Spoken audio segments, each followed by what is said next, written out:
Annexe numéro 1 coupon de rétractation. Si vous souhaitez annuler votre commande, vous pouvez utiliser le formulaire détachable ci-dessous. Conditions d'annulation. Complétez et signez le formulaire ci-dessous. L'envoyer par lettre recommandée avec accusé de réception. Utilisez l'adresse figurant au dos. L'expédier au plus tard le 14e jour à partir du jour de la commande ou, si ce délai expire normalement un samedi, un dimanche ou un jour férié ou chômé, le premier jour ouvrable suivant. Coupon de rétractation à renvoyer dans les 14 jours. Je sous-signé, Madame, Mel, MR, déclare annuler la commande ci-après, conformément à l'article L12112 du Code de la consommation. Nature du bien ou du service commandé, date de la commande. Nom du client. Adresse du client. /A. Signature du client. Coupon à détacher et à retourner, par lettre recommandée avec accusé des réceptions, à l'adresse ci-après. Sapestia. 165 Cours Lieuteau. 13006 Marseille. Annexe numéro 2. Texte logo de référence. Les contrats conclus hors établissement. Article L.221-10. Le professionnel ne peut recevoir aucun paiement ou aucune contrepartie, sous quelque forme que ce soit, de la part du consommateur avant l'expiration d'un délai de 7 jours à compter de la conclusion du contrat hors établissement. Toutefois, ne sont pas soumis aux dispositions du premier alinéa. 1 degré la souscription à domicile d'un abonnement à une publication quotidienne et assimilée, au sens de l'article 39 bis du Code général des impôts. 2 degrés les contrats à exécution successive, conclus dans les conditions prévues au présent chapitre et proposés par un organisme agréé ou relevant d'une décision de l'autorité administrative, ayant pour objet la fourniture de services mentionnés à l'article L7231 du Code du travail. 3 degrés les contrats conclus au cours de réunions organisées par le vendeur à son domicile ou au domicile d'un consommateur ayant préalablement et expressément accepté que cette opération se déroule à son domicile. 4 degrés les contrats ayant pour objet des travaux d'entretien ou de réparation à réaliser en urgence au domicile du consommateur et expressément sollicités par lui, dans la limite des pièces de rechange et travaux strictement nécessaires pour répondre à l'urgence. Pour les contrats mentionnés aux 1 degré et 2 degrés, le consommateur dispose d'un droit de résiliation du contrat à tout moment et sans préavis, frais ou indemnités et d'un droit au remboursement, dans un délai de 15 jours, des sommes versées au prorata de la durée du contrat restant à courir. Article L221-18. Le consommateur dispose d'un délai de 14 jours pour exercer son droit de rétractation d'un contrat conclu à distance, à la suite d'un démarchage téléphonique ou hors établissement, sans avoir à motiver sa décision ni à supporter d'autres coûts que ceux prévus aux articles L22123 à L22125. Le délai mentionné au premier alinéa court à compter du jour.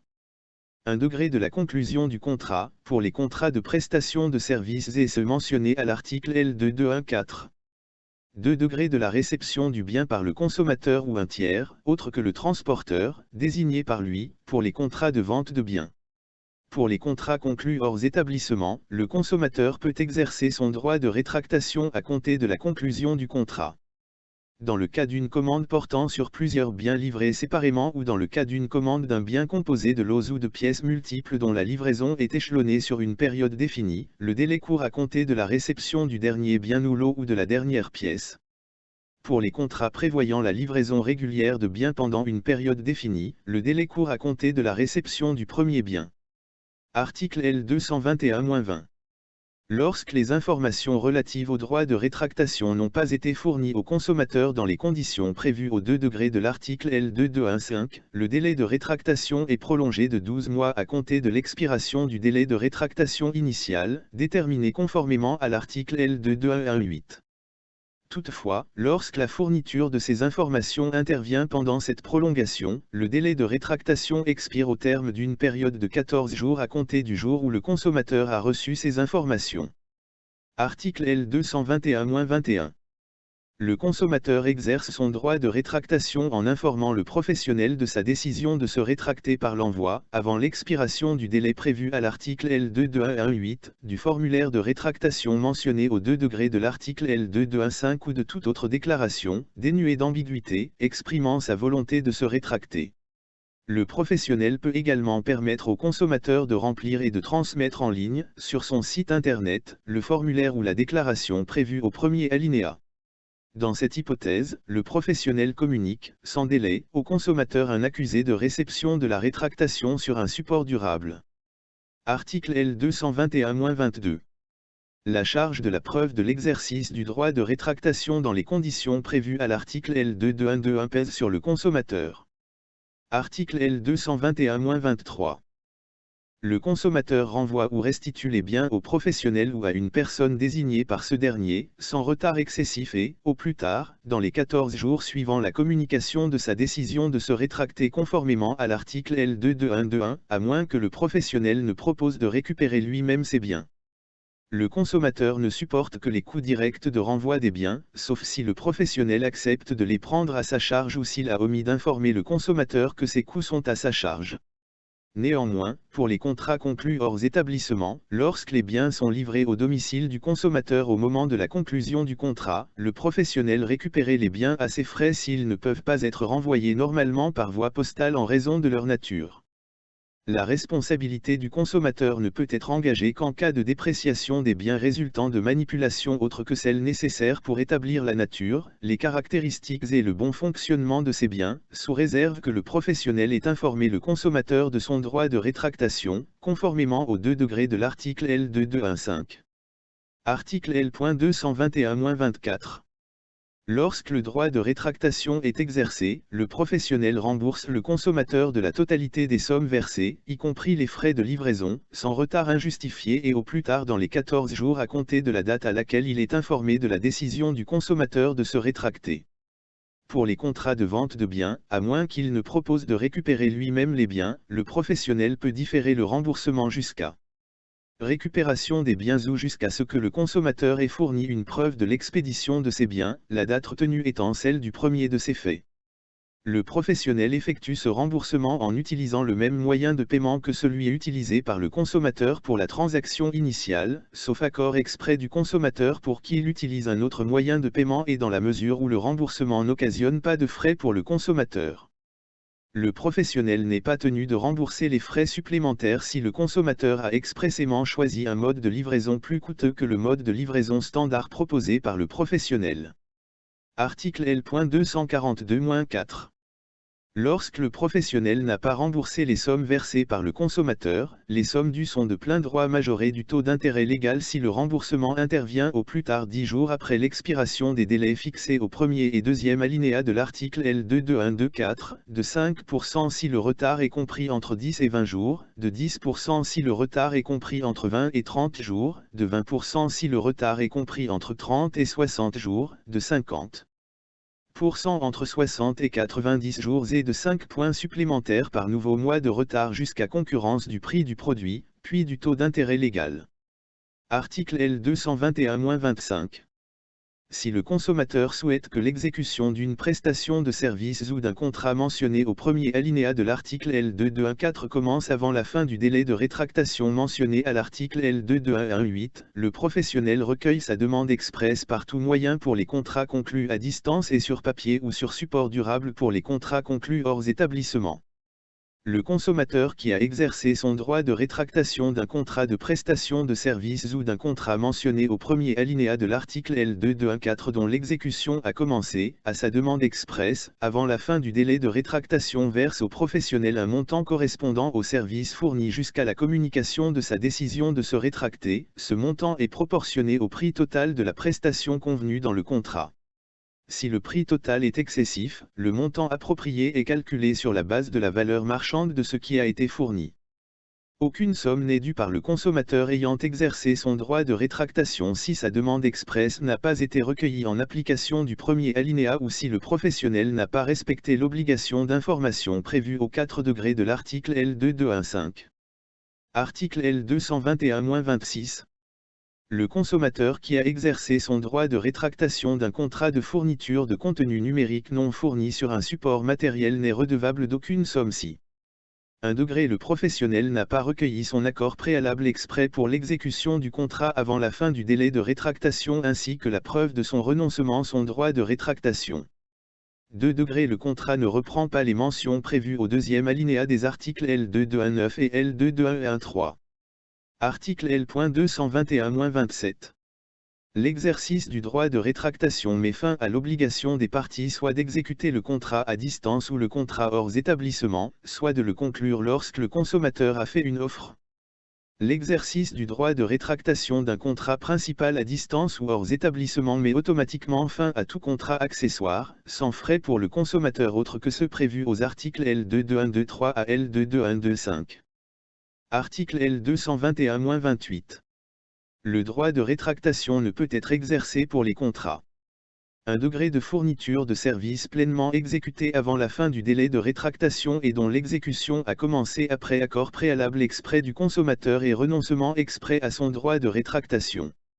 2 de fourniture de biens ou de services dont le prix dépend de fluctuations sur le marché financier échappant au contrôle du professionnel et susceptible de se produire pendant le délai de rétractation. 3 de fourniture de biens confectionnés selon les spécifications du consommateur ou nettement personnalisés. 4 de fourniture de biens susceptibles de se détériorer ou de se périmer rapidement. 5 de fourniture de biens qui ont été décelés par le consommateur après la livraison et qui ne peuvent être renvoyés pour des raisons d'hygiène ou de protection de la santé. 6 de fourniture de biens qui, après avoir été livrés et étant donné leur nature, sont mélangés de manière indissociable avec d'autres articles. 7 de fourniture de boissons alcoolisées dont la livraison est différée au-delà de 30 jours et dont la valeur convenue à la conclusion du contrat dépend de fluctuations sur le marché échappant au contrôle du professionnel. 8 de travaux d'entretien ou de réparation à réaliser en urgence au domicile du consommateur et expressément sollicités par lui, dans la limite des pièces de rechange et travaux strictement nécessaires pour répondre à l'urgence. 9 de fourniture d'enregistrements audio ou vidéo ou de logiciels informatiques lorsqu'ils ont été décelés par le consommateur après la livraison. 10 de fourniture d'un journal, d'un périodique ou d'un magazine, sauf pour les contrats d'abonnement à ces publications. 11 conclus lors d'une enchère publique. 12 de prestation de services d'hébergement, autres que d'hébergement résidentiel, de services de transport de biens, de location de voitures, de restauration ou d'activités de loisirs qui doivent être fournis à une date ou à une période déterminée. 13 de fourniture d'un contenu numérique non fourni sur un support matériel dont l'exécution a commencé après accord préalable exprès du consommateur et renoncement exprès à son droit de rétractation. Demande d'intervention avant l'expiration du délai de rétractation. Par la présente lettre. Je sous-signé, confirme vouloir que la structure Sapestia débute la prestation avant l'expiration du délai de rétractation de 14 jours dont je dispose conformément à l'article L121-21 du Code de la consommation. La structure m'a informé clairement que, par cette demande, je ne renonce pas à ma possibilité de me rétracter dans les 14 jours qui suivent la signature du contrat de prestation. Le /A. Signature du client. Préambule. En vertu de l'article L311-7 du Code de l'action sociale et des familles, le présent règlement a pour objectif de définir d'une part, les droits et obligations des personnes accueillies et d'autre part les modalités de fonctionnement de la société. Dans ce cadre, il rappelle les principes qui régissent l'accueil et la prise en charge ainsi que les modalités pratiques d'organisation et de fonctionnement. Ces dispositions, qui visent à favoriser la qualité de la prise en charge seront mises en œuvre dans le respect des termes de la Charte des droits et libertés de la personne accueillie et de ses annexes. Pour ce faire, nous avons mis en place une enquête d'opinion auprès de nos bénéficiaires pour recueillir leurs avis et leur niveau de satisfaction quant aux services que nous leur apportons. Chaque année nous vous transmettrons une enquête par voie dématérialisée ou par courrier postal. art. Vos droits fondamentaux. Droit à la dignité. Vous êtes tenu, comme le personnel intervenant, d'adopter un comportement respectueux et civil à l'égard de tous. Le personnel intervenant ainsi que le bénéficiaire adoptent une tenue vestimentaire décente et une hygiène parfaite. Le domicile qui est aussi le lieu de travail de l'intervenante ne doit pas être insalubre. Droit au respect de la vie privée et droit à l'intimité. Le personnel respecte à travers un devoir strict de discrétion votre vie privée et votre intimité. L'usage du téléphone au domicile par l'intervenant en dehors des moments de pointage est strictement interdit. Les horaires de passage, leur fréquence et la durée des interventions sont fonction de votre état général, de la prescription médicale, de l'évaluation de la structure et des moyens disponibles. La société s'engage à respecter au mieux les horaires prédéfinis lors de la signature du contrat individuel de prise en charge. En cas d'impossibilité d'intervention ou de changement d'horaire important, il s'engage à vous prévenir au plus tôt. Droit à la sécurité et la sûreté des personnes et des biens. Votre domicile doit être accessible et conforme aux règles d'hygiène et de sécurité. Vous devez être présent lors de l'intervention des personnels et votre logement doit être accessible. Nous n'acceptons des clés que de manière exceptionnelle et après avoir étudié toutes les autres solutions. La gestion des clés de votre domicile doit être mise en place avec l'agence et en aucun cas gérée directement avec l'intervenant. La personne aidée doit mettre à disposition, à son domicile, le matériel et les produits nécessaires à la réalisation de la prestation. La société, pour assurer la sécurité du client et celle du personnel, pourra exiger l'achat de matériel ou la réalisation d'aménagements, dont certains peuvent faire l'objet d'une prise en charge partielle ou totale par les caisses, les mutuelles ou d'autres organismes, tels que, sécuriser l'installation électrique. Barres de maintien, tapis antidérapants, bancs de baignoire, lits médicalisés, matelas anti-escarrés, barrières, cadre de marche, chaise-pot, lève-malade, table roulante. Cette liste n'est pas exhaustive, aménagement de l'environnement, meubles à déplacer, pièces à organiser, rénovation. Attention, le refus du client ou de sa famille de se conformer à ces préconisations peut conduire à une rupture de contrat. Animaux domestiques. Nous vous demandons de les tenir éloignés ou attachés afin d'éviter tout contact avec les intervenants, sauf dérogation aménagée avec l'intervenant et validée par le responsable d'agence. Nous vous rappelons que la vaccination est obligatoire, qu'en cas de morsure ou tout autre accident votre responsabilité sera engagée et que vous devrez par ailleurs faire suivre à votre animal un protocole vétérinaire. De plus, nous vous demanderons de nous tenir informés de la présence d'animaux domestiques au domicile. La responsabilité en cas de vol, de perte ou de détérioration des biens vous appartenant. Il est nécessaire de prévenir la société Sapestia de toute dégradation causée par le personnel à votre domicile. Art de confidentialité de votre dossier. Les services sont des terrains de stage pour les professionnels en formation. Le personnel salarié est donc parfois accompagné par des stagiaires, auxiliaires de vie sociale, aides à domicile. Dans ce cadre, le service pourra être amené à vous proposer des élèves en formation. Vous pouvez refuser leur présence. À compter du 25 mai 2018, les parties s'engagent à respecter la réglementation en vigueur applicable au traitement de données à caractère personnel, et en particulier le règlement UE 2016/679 du Parlement européen et du Conseil du 27 avril 2016. Le responsable de traitement est le responsable de l'agence. Les données à caractère personnel collectées par le responsable de traitement sont nécessaires dans le cadre de la conclusion et de l'exécution du contrat. Les données transmises sont réservées à l'usage exclusif de l'agence Sapestia et de ses salariés pour la bonne exécution du contrat. Les données à caractère personnel collectées sont conservées par le responsable de traitement pendant toute la durée d'exécution du contrat et pendant un délai de 5 ans suivant la fin des relations contractuelles et correspondant au délai de prescription en matière de responsabilité contractuelle. Le client est informé qu'il dispose d'un droit d'accès de rectification, d'effacement, de limitation et d'opposition au traitement et du droit à la portabilité des données à caractère personnel recueillies. Ce droit peut être exercé en adressant une demande par courrier ou par email au responsable de traitement dont les coordonnées sont indiquées dans le contrat de prestation. Le responsable de traitement doit apporter une réponse dans un délai maximum d'1 mois. En cas de refus de faire droit à la demande du client, celui-ci doit être motivé. Le client est informé qu'en cas de refus, il peut introduire une réclamation auprès de la CNIL ou saisir une autorité judiciaire. Art 3. Votre expression. En vertu des articles L311-5 et L311-6 du Code de l'action sociale et des familles, et des dispositions prévues par la Charte des droits et libertés de la personne client, votre expression sera assurée par des formes de participation, par des enquêtes de satisfaction, par l'intermédiaire des responsables d'agence. Nous vous informons que nous tenons un registre des plaintes de nos usagers. En cas de différend. En cas de différend avec Sapestia, vous ou votre référent pouvez suivre la procédure suivante. Faire un recours auprès du responsable d'agence, demande d'entretien, courrier, auprès du gérant, courrier et entretien.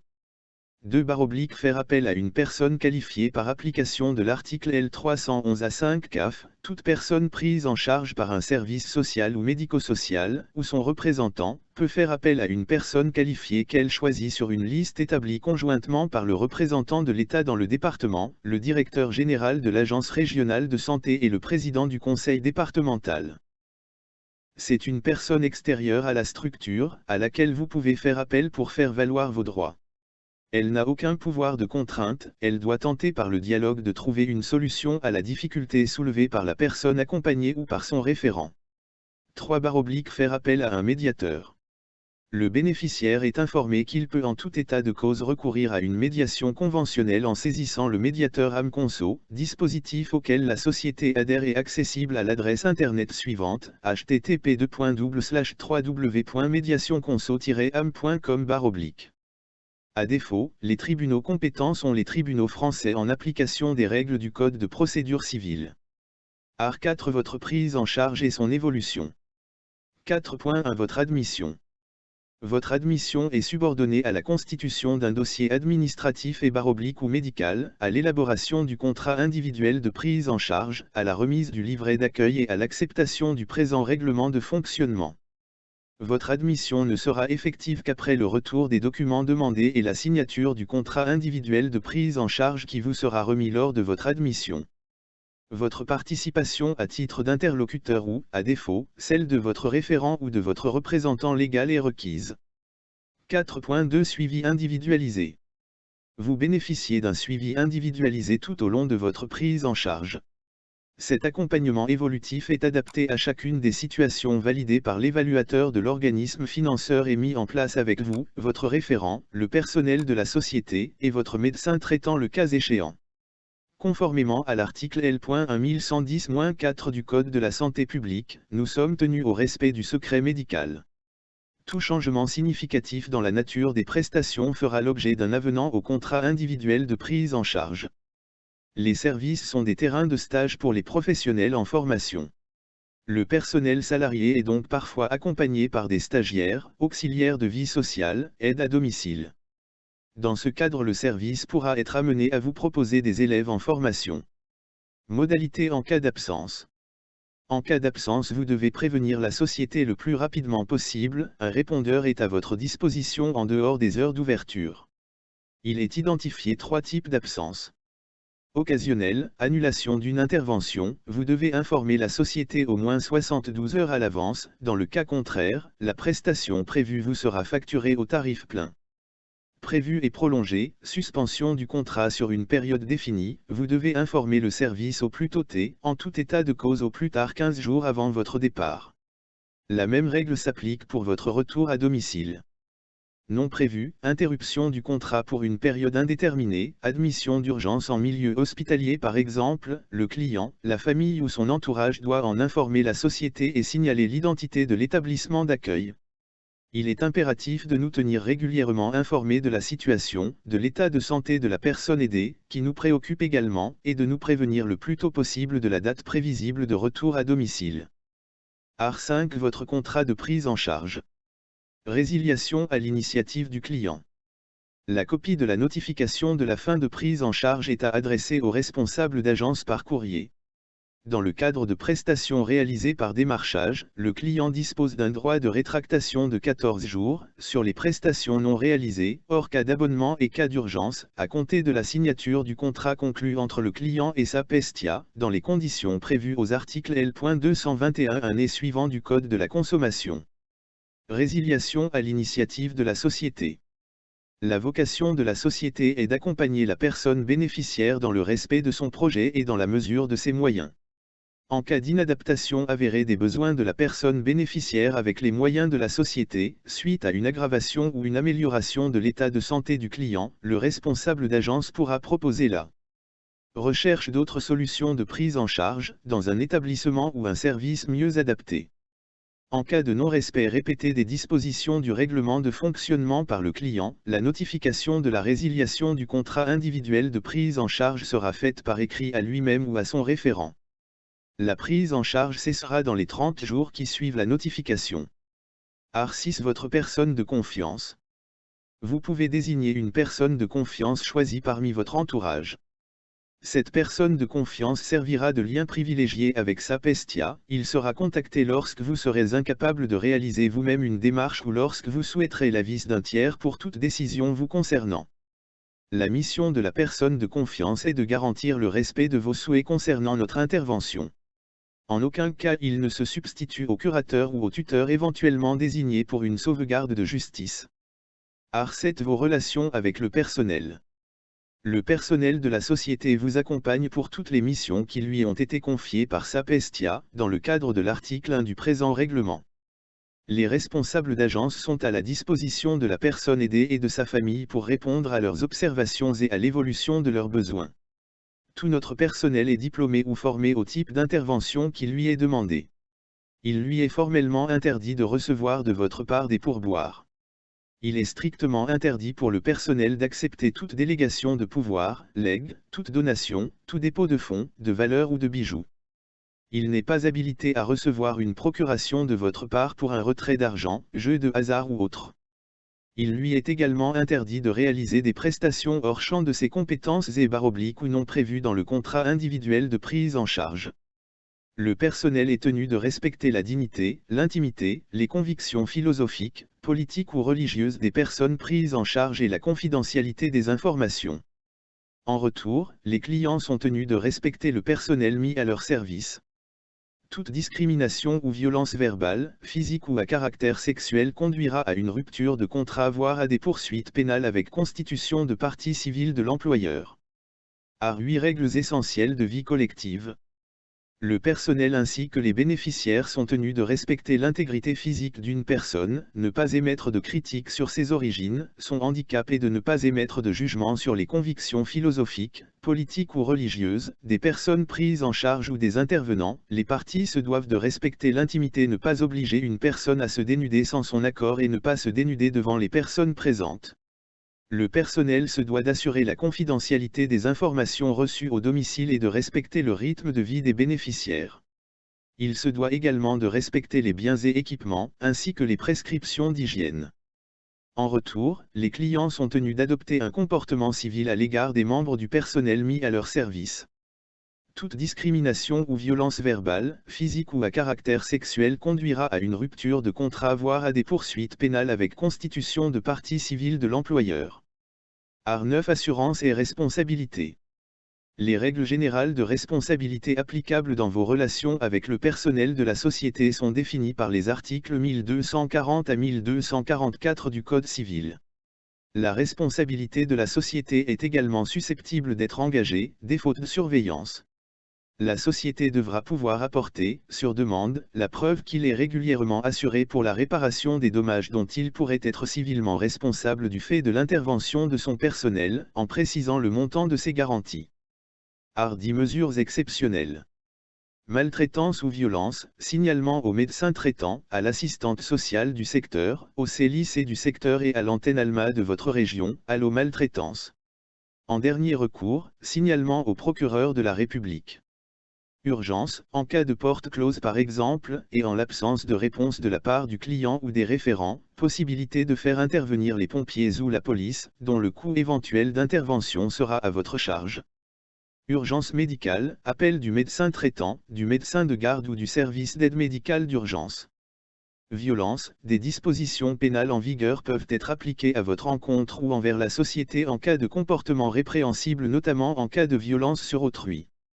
Des procédures d'enquêtes administratives, de police et de justice peuvent être engagées. Art 11 Transferts et déplacements. Lorsque le plan d'accompagnement précise des déplacements véhiculés, il vous sera facturé une indemnité kilométrique au tarif en vigueur, voire grille de tarifs. Les kilomètres parcourus dans le cadre de l'intervention sont indiqués à chaque déplacement véhiculé sur une feuille d'émargement signée à la fin de l'intervention par l'intervenant et le bénéficiaire. Le papier peut être remplacé par le système de télégestion, sur lequel le bénéficiaire signe. Pour les déplacements pédestres, le temps de déplacement avec l'intervenant est considéré comme du temps de travail effectif, il est donc facturé sur le même tarif horaire que la prestation. Art 12 La modification du règlement de fonctionnement. Il peut faire l'objet d'une révision à tout moment. À l'initiative de la société, à la demande des clients.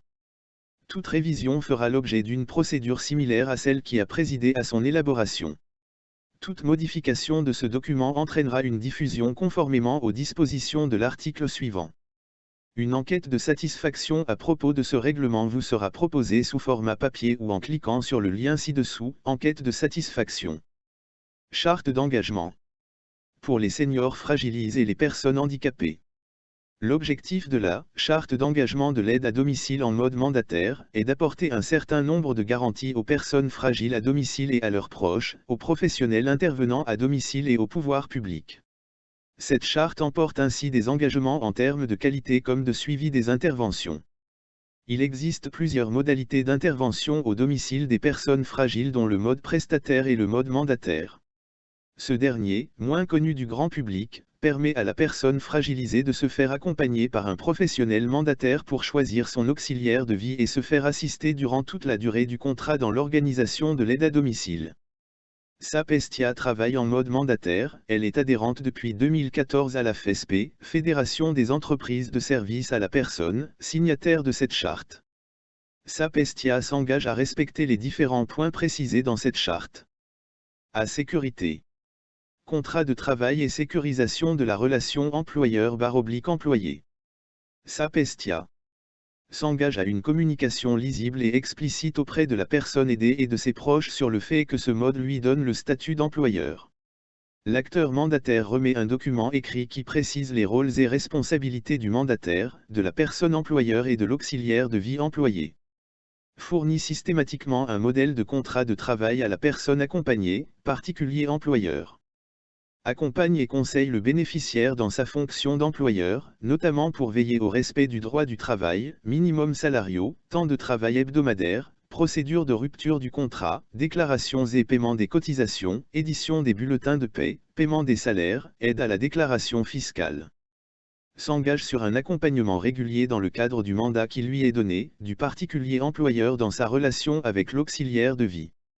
Assiste la personne aidée, particulier employeur, et ses proches lors de la rupture du contrat de travail et édite les différents documents de fin de contrat. Fournit au particulier employeur un accompagnement juridique à la charge du mandataire en cas de situation litigieuse relevant du Code du travail avec un de ses salariés à domicile, en amont de la saisine éventuelle d'un tribunal. Participe à la lutte contre le travail non déclaré en faisant la promotion du statut de particulier employeur et en simplifiant considérablement sa mise en œuvre. Le travail déclaré assure également une sécurisation de l'employeur par la couverture de risques liés à tout accident intervenant à son domicile, vol, et une sécurisation de l'employé par le paiement des cotisations salariales, chômage, retraite. Sécurisation contre le risque d'abus de faiblesse. Sapestia s'assure que l'intervention sous le mode mandataire est adaptée à la situation de la personne et que son état lui permet d'assurer les responsabilités inhérentes à son statut d'employeur.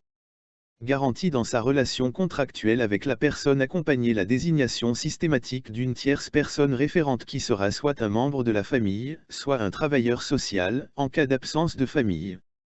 S'engage sur un délai de rétractation minimum de 14 jours, conformément à la réglementation en vigueur. Ne demande aucun engagement de durée à la personne aidée, qui peut arrêter son mandat de gestion à tout moment. B. Qualité. Qualité des services réalisés par l'acteur mandataire. Sapestia propose une visite d'évaluation des besoins à domicile, gratuite et sans engagement. Propose à la personne accompagnée et à ses proches une prestation d'intervention individualisée en réponse à leurs besoins et en adéquation avec les compétences propres et les moyens du mandataire. Présente l'auxiliaire de vie à la personne aidée et à ses proches avant la première intervention. Ces derniers sont libres d'accepter ou de refuser la personne proposée. Assure la délivrance de ces services 7J/7 24h/24. Assure une continuité du service, une astreinte 7J/7 12h/24 et propose des solutions de remplacement en cas d'absence de l'intervenant. Réalise un contrôle de satisfaction auprès de la personne aidée et ou de ses proches à une fréquence recommandée d'une fois par mois et minimale d'une fois par trimestre. Qualité de la personne intervenant à domicile. Sapestia s'engage à réaliser un entretien individuel de sélection pour tout nouvel intervenant à domicile. Chaque candidat est reçu physiquement par le mandataire, afin d'apprécier ses motivations, ses compétences et aptitudes, sa qualification et son expérience professionnelle. Garantit une qualification minimum des intervenants proposés, formation qualifiante d'auxiliaire de vie ou expérience professionnelle significative, 3 ans minimum, dans le secteur sanitaire, social ou médico-social. Assure systématiquement la vérification de l'extrait de casier judiciaire et la validité de la pièce d'identité de tout intervenant à domicile. Se doit de réaliser chez la personne aidée une présentation à l'auxiliaire de vie de sa nouvelle mission, que ce dernier est libre d'accepter ou de refuser. S'engage sur un accompagnement régulier des intervenants à domicile afin de les conseiller dans leur mission auprès de la personne fragilisée, le particulier employeur lequel demeure décisionnaire dans la direction et le contrôle du travail de ses salariés. Contribue à la prévention de la maltraitance et des risques professionnels en organisant à minima une fois par an une formation des encadrants et une information des intervenants à domicile. Fournit sur demande à l'intervenant à domicile les informations sur le droit et les dispositifs de formation tout au long de la vie. À leur demande, le mandataire accompagne le particulier employeur et son intervenant à domicile dans la mise en œuvre du projet de formation continue de ce dernier. Ces contrôles. Sapestia se doit de respecter, dans le cadre de l'agrément, le cahier des charges constitué des obligations qui précisent les conditions de fonctionnement, d'organisation, ainsi que les conditions de délivrance et d'évaluation des services, permettant de répondre aux exigences de qualité vis-à-vis des personnes âgées et en situation de handicap. Il précise également les conditions de recrutement et de qualification des gestionnaires du mandataire ou de son référent, des encadrants et des intervenants. Se doit de procéder au moins une fois par an à des contrôles internes portant sur l'application du cahier des charges du mode mandataire. S'engage à informer sans délai les bénéficiaires de ces services, par lettre individuelle si l'agrément lui est retiré par les autorités. Notice d'information relative à la désignation de la personne de confiance, article D 311-0-4 du Code de l'action sociale et des familles. La notice d'information comprend des explications concernant le rôle et les modalités de désignation de la personne de confiance mentionnée à l'article L 311-5-1 du Code de l'action sociale et des familles. 5 annexes. Annexe 1, rappel des principales missions de la personne de confiance mentionnée à l'article L 1111-6 du Code de la santé publique. Annexe 2, formulaire de désignation de la personne de confiance. Annexe 3, formulaire de révocation de la personne de confiance. Annexe 4, formulaire à destination des témoins en cas d'impossibilité physique d'écrire seul, le formulaire de désignation ou de révocation de la personne de confiance. Annexe 5, un modèle d'attestation de délivrance de l'information sur la personne de confiance. Le rôle et les modalités de désignation de la personne de confiance. La loi donne le droit à toute personne majeure prise en charge dans un établissement ou un service social ou médico-social de désigner une personne de confiance qui, si elle le souhaite, l'accompagnera dans ses démarches afin de l'aider dans ses décisions. Quel est son rôle? La personne de confiance a plusieurs missions. Accompagnement et présence. La personne de confiance peut, si vous le souhaitez, être présente à l'entretien prévu, lors de la conclusion du contrat de séjour, pour rechercher votre consentement à être accueilli dans l'établissement d'hébergement, en présence du directeur de l'établissement ou toute autre personne formellement désignée par lui et, chaque fois que nécessaire, du médecin coordonnateur si la structure d'accueil est un établissement d'hébergement pour personnes âgées dépendantes. Elle sera la seule personne de votre entourage à avoir le droit d'être présente à cet entretien. Vous accompagner dans vos démarches liées à votre prise en charge sociale ou médico-sociale afin de vous aider dans vos décisions.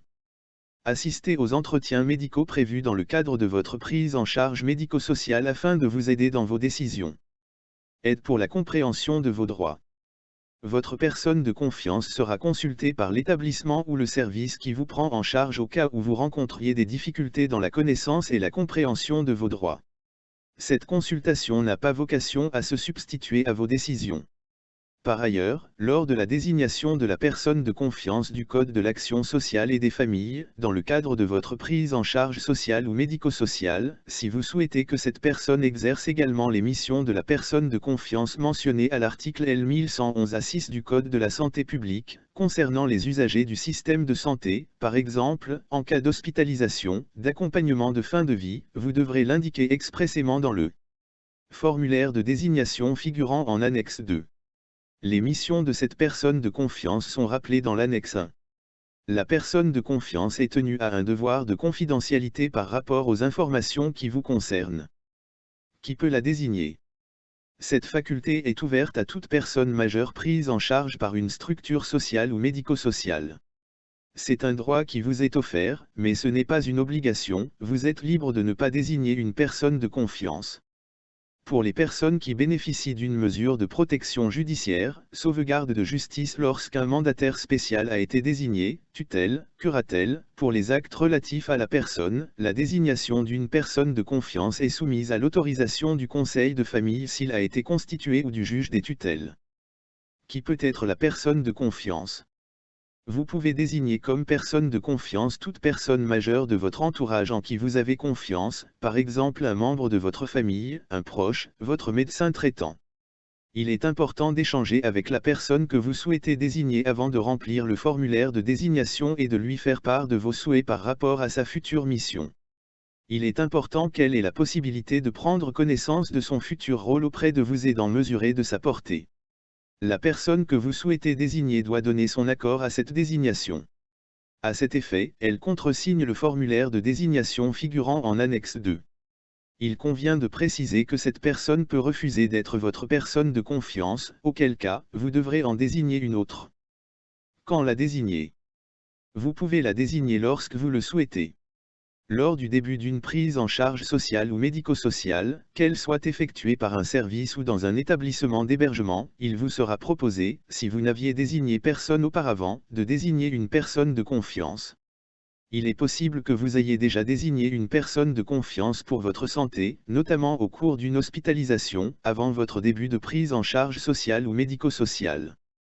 Cette personne n'est pas automatiquement autorisée à être votre personne de confiance pour votre prise en charge sociale ou médico-sociale. Il vous sera donc nécessaire, si vous souhaitez que cette même personne soit également votre personne de confiance dans le cadre de votre prise en charge sociale et médico-sociale, de procéder à une nouvelle désignation. La désignation de la personne de confiance du secteur social et médico-social est valable sans limitation de durée, sauf si vous l'avez nommée pour une autre durée plus limitée. Si vous êtes demandeur d'asile, la notice d'information et le formulaire de désignation d'une personne de confiance vous ont été remis par l'Office français de l'immigration et de l'intégration lors de votre passage au guichet unique en même temps que la proposition d'hébergement en centre d'accueil pour demandeurs d'asile ou, si cette proposition d'hébergement intervient postérieurement à votre passage au guichet unique, en même temps que la proposition d'une offre d'hébergement en centre d'accueil pour demandeurs d'asile. Si vous souhaitez désigner une personne de confiance, il convient dès votre arrivée que vous remettiez le formulaire de désignation au responsable du centre afin qu'il puisse engager sans délai la prise de contact avec la personne que vous aurez désignée. Comment la désigner? La désignation se fait par écrit. Il est préférable d'utiliser le formulaire figurant en annexe 2, mais vous pouvez aussi le faire sur papier libre, daté et signé en précisant bien le nom, le prénom et les coordonnées de la personne de confiance. La personne que vous désignez doit contresigner le formulaire ou, le cas échéant, le document. Vous pouvez changer de personne de confiance ou mettre fin à sa désignation à tout moment. Dans ce cas, les modalités sont les mêmes que celles prévues pour la désignation, formulaire figurant en annexe 3. Si vous avez des difficultés pour écrire, vous pouvez demander à 2 personnes d'attester par écrit, notamment au moyen du formulaire figurant en annexe 4, que cette désignation ou cette révocation est bien conforme à votre volonté. Comment faire connaître ce document et le conserver? Il est important, lors d'une prise en charge, d'informer la structure et l'équipe de prise en charge que vous avez désigné une personne de confiance, afin qu'ils connaissent son nom et ses coordonnées, et d'en donner une copie. Il est souhaitable d'en tenir vos proches informés. Il peut être utile de conserver le document de désignation avec vous. Annexe 1, rappel des principales missions de la personne de confiance mentionnées à l'article L1111A6 du Code de la santé publique.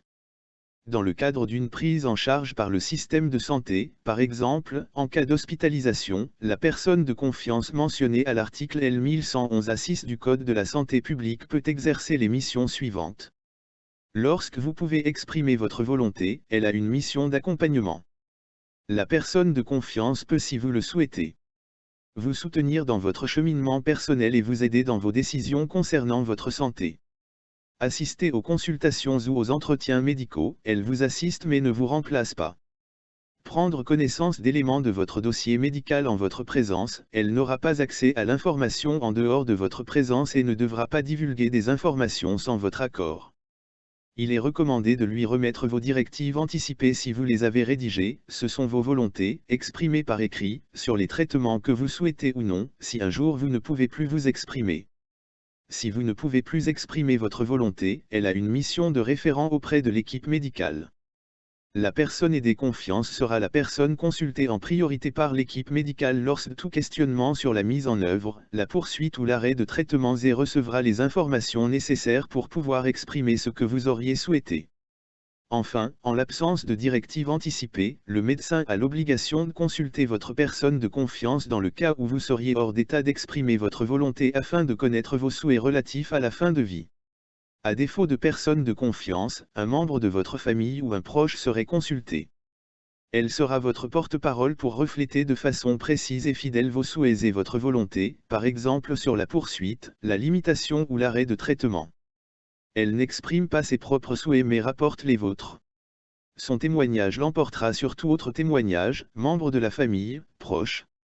Si vous avez rédigé vos directives anticipées, elle les transmettra au médecin qui vous suit si vous les lui avez confiées ou bien elle indiquera où vous les avez rangées ou qui les détient.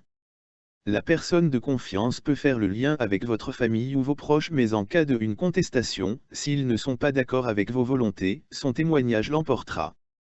Elle n'aura pas la responsabilité de prendre des décisions concernant vos traitements, mais témoignera de vos souhaits, volontés et compagnie Nvixio NS, celle-ci appartient au médecin, sous réserve de vos directives anticipées, et la décision sera prise après avis d'un autre médecin et concertation avec l'équipe soignante. Annexe 2, formulaire de désignation de la personne de confiance mentionnée à l'article L311-5-1 du Code de l'action sociale et des familles. Je sous-signais nom et prénom. Né le A. Désigne. Nom et prénom. Né le A. Qualité lien avec la personne. Adresse.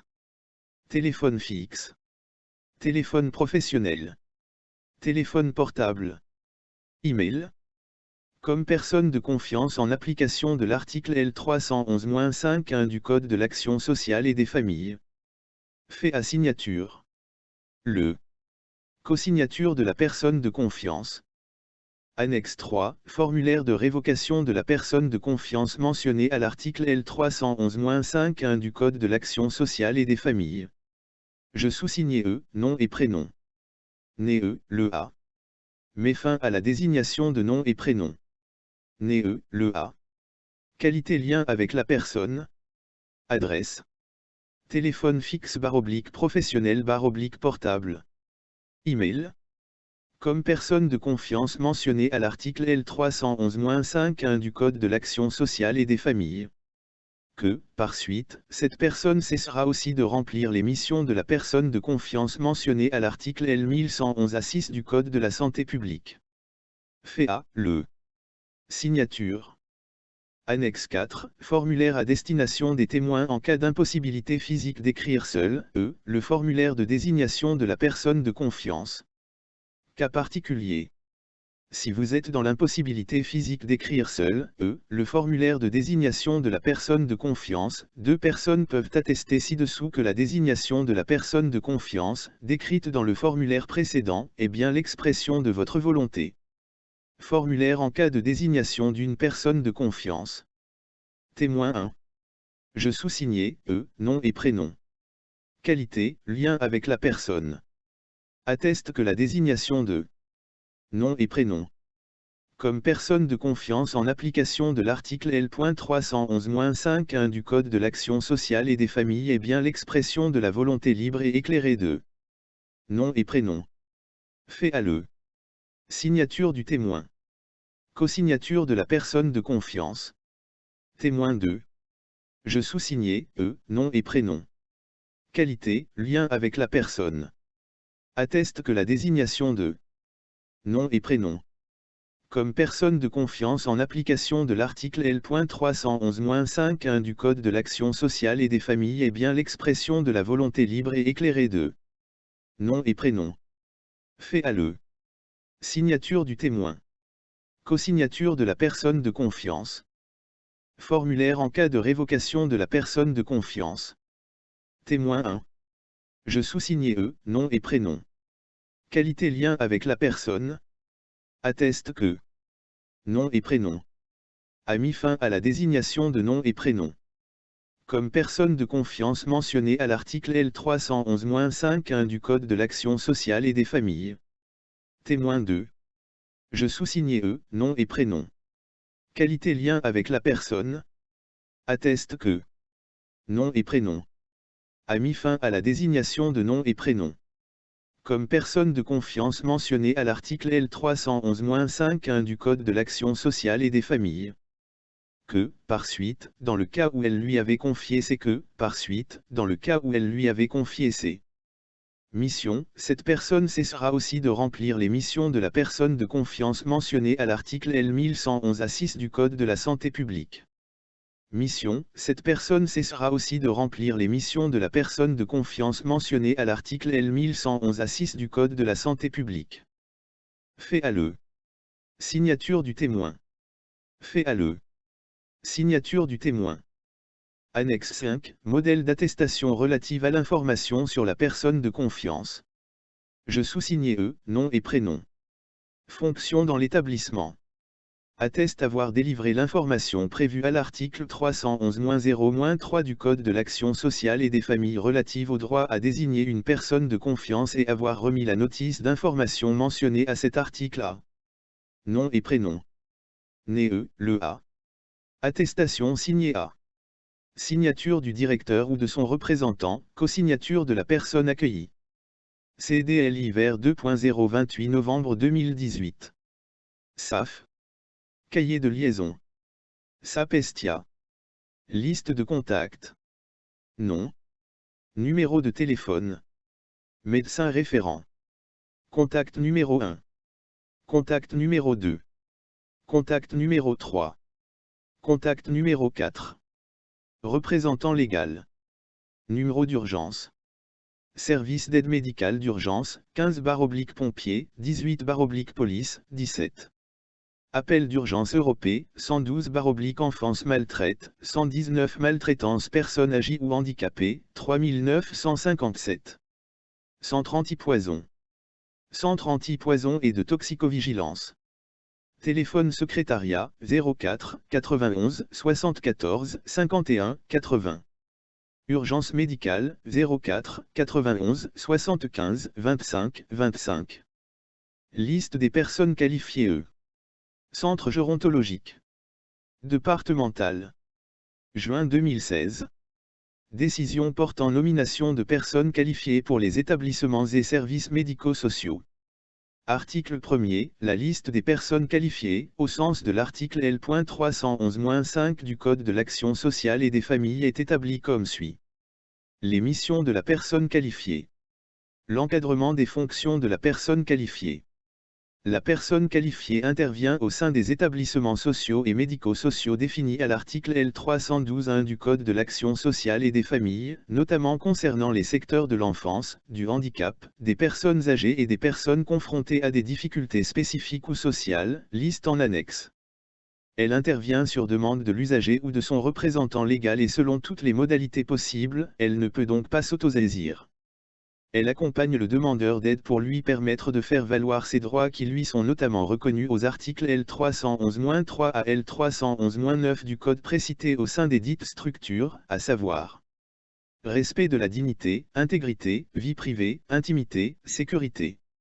Libre choix entre les prestations, domicile/établissement, sous réserve des pouvoirs reconnus à l'autorité judiciaire et des nécessités liées à la protection des mineurs en danger. Prise en charge ou accompagnement individualisé et de qualité, respectant un consentement éclairé. Confidentialité des données concernant l'usager, accès à l'information. Information sur les droits fondamentaux, protection particulière légale. Liste des personnes qualifiées Centre gérontologique. Départemental. Juin 2016. Pour toute catégorie d'accompagnement et de prise en charge médico-sociale. Madame Marie-Cécile Marcel régionale de santé PACA. Cadre retraité de l'agence. Monsieur Bruno Tanche, directeur retraité de l'AMPTA. Monsieur Francis Charlet, médecin retraité de l'Agence régionale de santé PACA. Monsieur Djamel Belmoc, ancien directeur général de la MSP. Madame Jackie Bavet, directrice d'EHPAD à la retraite. Pour toute catégorie d'accompagnement et de prise en charge sociale. Monsieur Marc Ichard, pédopsychiatre à la retraite, président de l'association Un autre regard. Madame Michèle Dorival, ancienne directrice de l'Institut régional du travail social PACA Corse. Madame Sylvie Gauthier, coordinatrice Interparcours.